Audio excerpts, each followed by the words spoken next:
Seja bem-vindo a Serina, um dos projetos mais incríveis de biologia especulativa que transformou um canarinho em diversas formas variadas de seres vivos.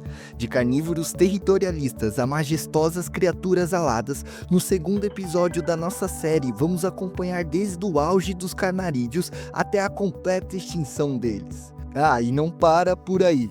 Um novo protagonista de 3 patas surge dos manguezais para bater de frente com essas aves. Um tanto quanto bizarro, não é? Mas no mundo de Serina, tudo isso faz sentido. E eu, o macaco despido, vou te contar passo a passo como tudo isso aconteceu. Serina. 50 milhões de anos se passaram desde o início do nosso experimento e um cenário completamente novo surge. Entramos na era do Crioceno. O clima, que já vinha secando, resolveu esfriar de vez. Os polos congelaram, as paisagens mudaram, mas em algumas regiões tropicais o calorzinho ainda sobreviveu. E foi aqui que rolou uma revolução botânica. Os bambus mutantes tomaram conta de tudo e se diversificaram tanto a ponto de formarem imensas áreas florestais. Um dos exemplos mais magníficos são os mangroves, manguezais de bambu que toleram água salgada e formam verdadeiros pântanos costeiros. Esses organismos, que formam como se fosse um berçário natural, seguram o solo e formam novas terras para criar um cenário perfeito onde bichos conseguem se estabelecer e procriar. Entre os moradores desse manguezal, temos o canário de junco vermelho, um caçador astuto de insetos. Já a andorinha violeta, um descendente dos primeiros insetívoros de Serina, agora pesca como se fosse uma gaivota e só pisa em terra firme para acessar esses manguezais e acasalar. E claro, as formigas. Milhares delas devoram folhas de bambu dia e noite. E adivinha quem ama comer essas formigas? Os Mudwickets, que estão cada vez mais se espalhando pelo continente por conta desse banquete infinito. Mas então, Serina resolveu virar o jogo. O clima caiu ainda mais, e nas regiões mais frias, um grupo de aves vivíparas, as famosas vivas, deu um passo gigantesco na evolução. De tamanduás imperiais, com línguas gigantescas, até pequenos insetívoros escavadores, os vivas dominaram completamente o ambiente. E o mais maluco é que eles não botam ovos. Eles simplesmente gestam seus filhos direto do próprio corpo, resultando numa rápida e efetiva diversificação do grupo. Entre eles destacam-se os canáribos, serílopes gigantes que vivem em manadas migratórias. Um adulto desse pode chegar a cerca de 450 quilos, só comendo musgo, líquen, grama ou qualquer outro tipo de planta que aguente o inverno polar. Nesse cenário, uma mãe canáribo protege o filhote de um falconário rondando a região. O predador até sabe que pode tentar a sorte, mas mexer com uma mãe brava é pedir para ser pisoteado com facilidade. Nas florestas boreais de Ansiska, a coisa fica ainda mais maluca. Os girassóis viraram árvores gigantescas semelhante aos pinheiros terráqueos. Eles são o centro do ecossistema. Dão comida, abrigo, enfim, basicamente tudo que a galera precisa. Por ali também vivem os tentilhões papagaio, que passam um dia roendo as cascas grossas e extraindo os nutrientes das sementes das árvores. Já os roedores de sementes são bem menores e com penas mais vibrantes, e passam o dia recolhendo semente ou pequenos frutos da mata para estocar para o inverno. Agora, se você acha que aqui só tem um passarinho fofo, se liga só no Envelbix, brutamontes onívoros que não voam e descendem dos antigos Exabios. Seus bicos são tão resistentes que são capazes de esmagar sementes, ossos e até outras aves. E depois de 60 milhões de anos de história evolutiva, um verdadeiro titã surgiu, o Serin tirano. Um monstro de 5 metros de comprimento que pesa 1,5 toneladas e possui um bico afiadíssimo para caçar aves e comer carniça. E não só isso, ele pode comer plantas e cascas de árvores. A ascensão desse colosso onívoro foi um pesadelo para a megafauna do Crioceno. Um verdadeiro massacre de herbívoros resultou no sumiço de inúmeras espécies. Mas foi no meio desse caos que um serzinho continuou seguindo em frente. E é aí que entra um lance cabuloso da biologia, a convergência evolutiva. Vários bichos diferentes, que nem são parentes próximos, acabam desenvolvendo a mesma habilidade só porque enfrentaram desafios parecidos. Voar, caçar, capturar inseto e acessar o tutano dos ossos, várias ferramentas para chegar a essas coisas aparecem em diversos grupos. Afinal, se funcionou uma vez, por que não repetir, não é? E um dos exemplos mais fascinantes são os predadores. A predação sempre foi uma das melhores estratégias evolutivas. Discretamente, os pássaros toupeiras são parentes dos antigos tentilhões escavadores e agora cavam suas próprias tocas. Só que não pensa que eles evoluíram assim de uma hora para outra. Lembra que passou muitos anos. Foi um processo lento e gradual. Geração após geração, algumas aves acabam nascendo com bicos mais rígidos e afiados, perfeitos para escavar. Essas aves que nasceram assim puderam explorar novos nichos e novas oportunidades. No entanto, seu maior aliado, os grilos, não interpretaram legal isso. Eles começaram a ver os pássaros toupeiras como invasores, iniciando uma guerra silenciosa por baixo da terra. Agora, se no subsolo o bicho tá pegando, meu amigo, imagina no mar. O oceano virou um completo campo de batalha. Cada metro cúbico aqui é disputado e inúmeras linhagens surgem para isso. Dentre elas, os blooms, aves marinhas colossais, herbívoras e dóceis, são as maiores aves que já existiram em Serina. Mas nem tudo são flores. Existe um problema nítido em se morar no mar. Botar ovo na água não é uma boa ideia, afinal, o casco vai apodrecer e o filhote rapidamente se afogaria. E aí vem uma das maiores gambiarras evolutivas. Os blooms passaram a chocar seus ovos dentro da boca. Sim, dentro da boca. Protegido da água, dos predadores e conseguindo manter uma temperatura ainda mais controlada, os blooms nunca mais precisarão voltar para a terra firme para chocar os seus ovos. Enquanto isso, um grupo de piscívoros desenvolveu outra estratégia, incubando os ovos nas costas com a ajuda de um papo desenvolvido e de penas dorsais protuberantes. Esses dois grupos provaram que a evolução é simplesmente uma doideira atrás de doideira.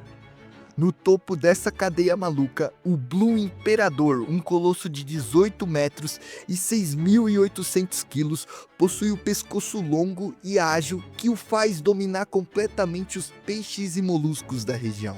Ah, e eu não vou esquecer da Bird Whale, seres que usaram da sua asa gigantesca para se deslocar no oceano e dentes filtradores especializados em comer plânctons. Com esse minúsculo recurso, esse gigantesco ser tem uma fonte infinita de alimentos sem precisar entrar em combates corpo a corpo. De volta ao continente, a relação entre presa e predador ficaram cada vez mais complexas. Aqui temos os flutterbugs, herbívoros superdimórficos com machos coloridos e fêmeas discretas. Do outro lado, temos os focinhos de tronco, carnívoros sociais que caçam em duplas ou matilhas, fazendo revezamento que cansam a sua presa.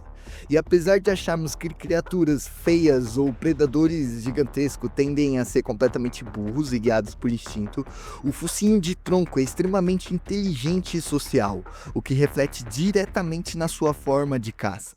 E no meio de tanta coisa enorme, não dá para esquecer das pequenas aves limpadoras. Também descendentes dos canarinhos, elas vivem em cooperação, removendo pragas e parasitas dos grandalhões. Sem elas, os Ceristriders, por exemplo, os maiores herbívoros que já pisaram em Serina, não conseguiriam viver nem, 5 anos de sua vida. Esse colosso chega a 12 metros de altura e são tipo um saurópode serianos. E detalhe, apesar da timidez, eles não são nada monogâmicos. Eles ainda fazem ninho, incubam seus ovos, mas quando o assunto é compromisso, meio que eles preferem manter o relacionamento em aberto. Passados-se 75 milhões de anos, o Crioceno finalmente chegou ao fim. No lugar do frio avassalador, veio o Termoceno, uma era de calor extremo e clima tropical espalhado pelo continente inteiro. E o causador disso tudo, uma onda massiva de atividade vulcânica que cobriu completamente o continente com basalto e encheu a atmosfera de gases pesados, deixando o ar ainda mais denso, acumulando calor, resultando no completo derretimento das geleiras polares. E não só delas, espécies inteiras sumiram, inclusive os gigantescos Blooms imperadores. Mas se tem uma coisa que a vida sabe fazer é inovar. Com 100 milhões de anos nas costas, as aves já tinham passado por quase tudo. Elas escavaram, nadaram, voaram, incubaram ovos de jeitos malucos, mas acho que ainda dá para piorar. Mucks são aves que perderam completamente a capacidade do voo, mas adaptaram a um estilo de vida arborícola. Sua única garra na asa é alongada e desenvolvida o suficiente para se prender em estruturas verticais. Logo abaixo temos os ornitéries, herbívoros que começaram a desenvolver estruturas parecidas com molares que facilitam a triturar a matéria vegetal e aceleram a digestão. Sem dúvida, uma adaptação notável. Além disso, essas criaturas substituíram completamente suas penas por plumas grossas. A adaptação de penas em algo novo frequentemente é utilizado pela natureza. E um dos grupos mais ousados foram os Seristriders pacnodérmicos, que usam das suas penas modificadas em formas de espinhos pontiagudos e duros para se proteger. Futuramente, esse mesmo grupo originará diversos seres como o Blindado, um enorme Seristrider que mais parece um tanque de guerra ambulante.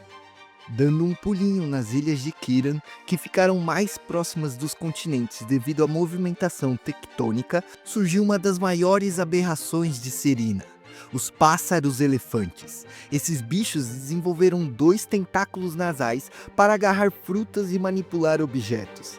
Essa estrutura, que mais parece uma lombriga, na real são músculos da narina que se desenvolveram e viraram trombas com o tempo. Lá no passado, os ancestrais deles se adaptaram à vida como escavadores e usavam pequenas terminações nervosas no bico para farejar comida no subsolo. Mas depois de uma catástrofe natural, esses escavadores saíram dos buracos e conquistaram completamente o mundo acima. Mal sabiam eles que essa conquista os transformariam em verdadeiros titãs. Só que as surpresas da ilha de Kiran não param por aí. Uns 95 milhões de anos do início do experimento, surgiu um grupo de aves gigantes, os Taqueriuera. Muito parecido com cegonhas, mas sem voar, esses grupos formaram 2 monstros que se destacaram. Em primeiro, os Lynx, colossos de pernas compridas que chegam a 7 metros de altura e formam grupos tão barulhentos que qualquer um pode sentir a sua presença. Depois, os Bonebeaks, nativos de Kiran. Eles são menores, quase que 2,5 metros de altura, mas são muito mais agressivos. Para você ter noção, eles são tão territorialistas que por muitas vezes eles atacam e devoram os membros da própria espécie só para demonstrar dominância. Kiran se tornou um verdadeiro campo de batalha evolutivo completamente isolado do continente.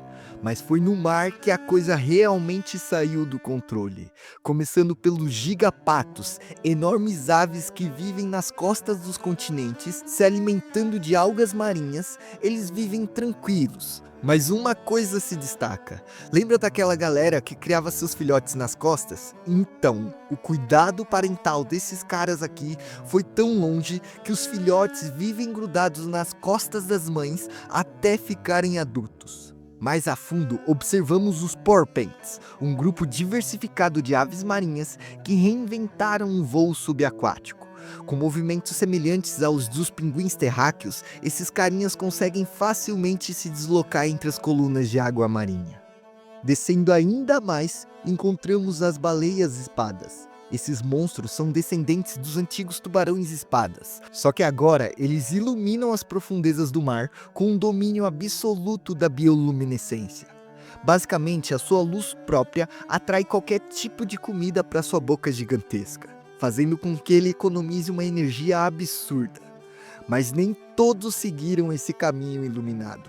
Algumas criaturas aqui ficaram tão feias e bizarras que parecem até um pesadelo. A baleia cara de gente, por exemplo, já diz tudo no seu nome. Ele é completamente feio e perturbador. Mas saindo um pouco desse circo de terror e voltando para as águas rasas, olha, uma verdadeira revolução aconteceu aqui. Lembra dos Mudwickets, aqueles peixes sapos esquisitos? Pois bem, ao longo de milhares de anos, eles foram mudando e se adaptando, dando origem a novas formas. Um dos grupos mais curiosos são os Tribets, descendentes terrestres dos Mudwickets. Entre eles, o destaque aqui vai para os saltadores, uma linhagem específica que surgiu lá para o finalzinho do Termoceno. Eles são pequenos e, assim como os ratos, eles são super espertos e bem adaptados. As nadadeiras caudais deram origem a um membro flexível e musculoso, que funciona como um propulsor. Eles se lançam para frente com uma espontaneidade e uma força tão incrível que eles conseguem capturar inseto com uma facilidade extrema. Assim, eles dominaram completamente os manguezais e as zonas úmidas de Serina. Mas foi só depois de uma catástrofe natural que esses bichinhos realmente tomaram conta do pedaço. A partir daí, os saltadores deixaram de ser só mais um experimento evolutivo e viraram os verdadeiros exemplos a serem seguidos. Ao final de 175 milhões de anos, desde o ano zero, Serina entrou em colapso completo. O clima alcançou temperaturas extremas, a atividade vulcânica e tectônica atingiu níveis jamais vistos, e então, um evento conhecido como Armagedon ocasionou uma sequência devastadora de catástrofes naturais. Ao todo, cerca de 99% das espécies desapareceram, e as paisagens mudaram radicalmente. As 8 grandes massas de terra da Lua finalmente se uniram, formando um único supercontinente. Ansisca do Sul, Altéria, Estevilande, Cari, todos se fundiram às ilhas de Kira. Mas esse novo cenário permaneceu quieto por muito tempo. A diversidade levou milhões de anos para surgir de novo. Afinal, em poucos momentos geológicos, quase que inteiramente a história de Serina foi apagada. Apenas algumas linhagens resistiram à fúria da natureza. Pequenas aves como os pássaros topeiras que viviam debaixo da terra, boa parte dos resistentes Tribets e uma enorme variedade de artrópodes, especialmente as formigas, conseguiram sobreviver. Escondidos, adaptáveis, covardes e silenciosos, esses foram os organismos escolhidos pela evolução para carregar o fardo do Armagedon e o peso de continuar existindo. Mas agora eu vou dar um salto aqui no tempo, tá? Porque pelo que você viu, toda a história será reescrita. Atingindo um marco de 250 milhões de anos desde o primeiro canarinho solto, Serina se recupera lentamente. A vida voltou a florescer e com ela os Tribets iniciaram uma nova explosão evolutiva. Algumas, como os Tribats, adaptaram-se ao voo noturno e se tornaram criaturas aladas da floresta. Outros evoluíram para formas bem mais agressivas, como os temidos cão de queixo quebrado, um dos maiores predadores da nova era. Esse carinha usa a propulsão das suas patas traseiras para armar a emboscada e perseguir suas presas.